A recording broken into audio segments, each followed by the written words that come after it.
महाभारत काल की कई ऐसी कहानियां हैं जो हमें न्याय अन्याय, धर्म अधर्म का भेद बताती हैं।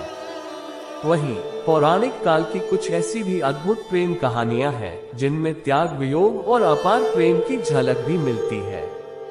आज हम आपको एक ऐसे राजा और ऋषि कन्या की कहानी सुनाने जा रहे हैं जिन्होंने एक दूसरे से अपार प्रेम किया, मगर किसी कारणवश एक क्रोधित ऋषि के श्राप की वजह से उन्हें वियोग झेलना पड़ा। आज हम आपके समक्ष राजा दुष्यंत और ऋषि कन्या शकुंतला की प्रेम कथा प्रस्तुत कर रहे हैं। महाकवि कालिदास की रचना अभिज्ञान शाकुंतलम इसी कथा पर आधारित है। मूल रूप से इस कथा का वर्णन महाभारत के आदि पर्व में मिलता है। यह कथा पद्म पुराण में भी वर्णित है। शकुंतला स्वर्ग की अप्सरा मेनका और महर्षि विश्वामित्र की पुत्री थी। महर्षि विश्वामित्र की तपस्या भंग करने के लिए देवराज इंद्र ने मेनका को स्वर्ग से धरती पर भेजा था। मेनका ने अपने रूप और यौवन से ऋषि विश्वामित्र की तपस्या भंग कर दी और दोनों के संसर्ग से शकुंतला का जन्म हुआ। जन्म उपरांत ही मेनका ने शकुंतला को त्याग दिया और वन में छोड़कर वापस स्वर्ग लोक को चली गई। शकुंत नामक पक्षी से नवजात शकुंतला की रक्षा कर कव ऋषि उसे अपने आश्रम ले आए और पक्षी के नाम पर उसका नाम शकुंतला रख दिया। आश्रम में ही शकुंतला का पालन पोषण हुआ। युवा होने पर शकुंतला अपनी मां मेनका की तरह ही अत्यंत रूपवान हुई। एक दिन शिकार खेलते हुए हस्तिनापुर के नरेश दुष्यंत वन में आए और कव ऋषि के दर्शन की इच्छा से उनके आश्रम गए।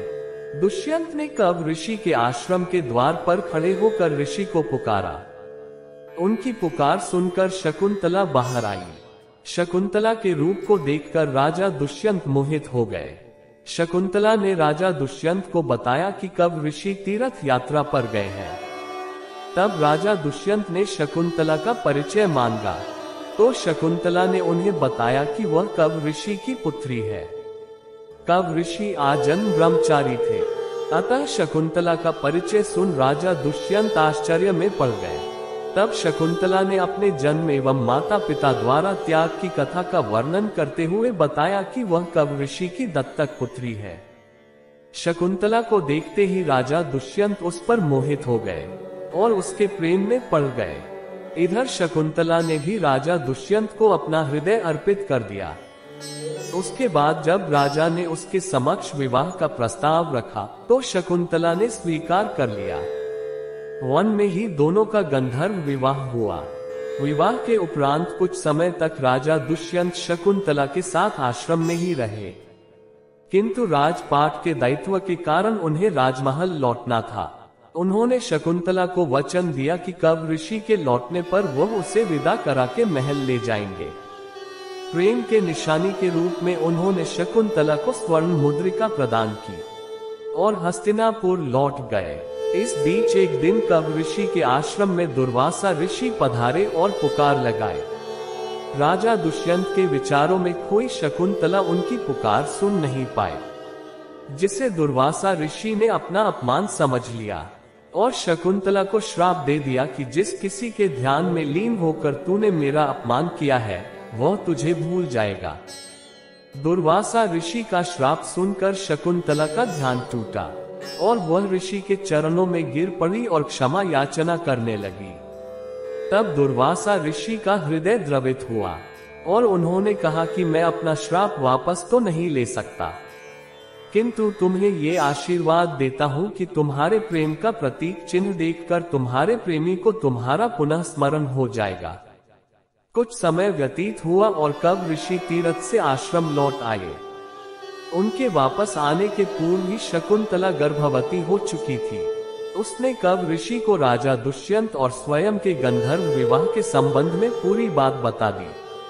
कव ऋषि उससे बोले कि विवाहित कन्या का अपने पिता के पास रहना उचित नहीं है, उसे अपने पति के घर जाना चाहिए और उन्होंने एक शिष्य के साथ शकुंतला को राजा दुष्यंत के पास भिजवा दिया। हस्तिनापुर जाने के मार्ग में राजा दुष्यंत द्वारा शकुंतला को दी हुई स्वर्ण मुद्रिका पानी पीते हुए सरोवर में गिर पड़ी और उसे एक मछली ने निगल लिया। जब शकुंतला राजमहल पहुंची तो राजा दुष्यंत ने उसे पहचानने से इनकार कर दिया। दुर्वासा ऋषि के श्राप के प्रभाव के कारण राजा दुष्यंत उसे भूल गए थे। उसी समय स्वर्ग से शकुंतला की माता मेनका आई और उसे अपने साथ ले गई। शकुंतला को कश्यप ऋषि के आश्रम में छोड़ वह वापस इंद्रलोक लौट गई। कश्यप ऋषि के आश्रम में ही शकुंतला ने एक सुंदर बालक को जन्म दिया। इधर शकुंतला को भूल चुके राजा दुष्यंत को एक दिन एक मछुआरे ने एक स्वर्ण मुद्रिका लाकर दी। वह स्वर्ण मुद्रिका मछुआरे को उस मछली के पेट में से मिली थी जिसने वह मुद्रिका निगल ली थी। राज चिन्ह देखकर मछुआरा उसे राजा को लौटाने आया था। मुद्रिका देखते ही राजा दुष्यंत की याददाश्त वापस आ गई और उन्हें शकुंतला के बारे में सब स्मरण हो गया। उन्होंने तुरंत सैनिकों को शकुंतला को ढूंढने भेजा, किंतु वे उसे ढूंढ न सके। स्वर्ग में देवासुर संग्राम छिड़ा हुआ था। देवराज इंद्र के निमंत्रण पर राजा दुष्यंत उनकी सहायता हेतु इंद्र की नगरी अमरावती गए। युद्ध में विजयी होने के उपरांत वे आकाश मार्ग से वापस लौट रहे थे कि उन्हें कश्यप ऋषि का आश्रम दिखाई पड़ा और वे उनके दर्शन के लिए रुक गए।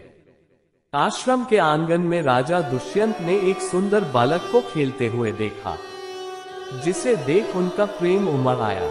वो उसे गोद में उठाने के लिए जैसे ही आगे बढ़े तो शकुंतला की एक सखी ने उन्हें रोकते हुए कहा, राजन, इस बालक को न छुए, क्योंकि जो भी इसे छुएगा इसकी भुजा में बंधा काला धागा नाग बनकर उसे डस लेगा।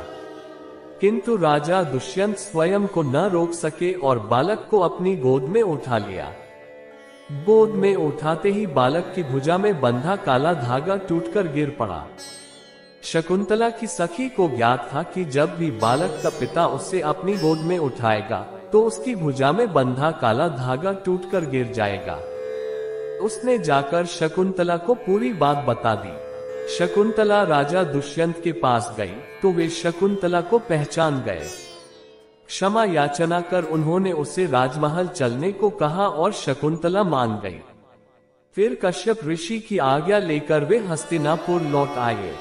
इस तरह दोनों की प्रेम कहानी पूर्ण हुई। दोनों के पुत्र का नाम भरत था, जो आगे चलकर एक पराक्रमी राजा हुआ और उसके नाम पर भारत का नाम भारतवंश पड़ा।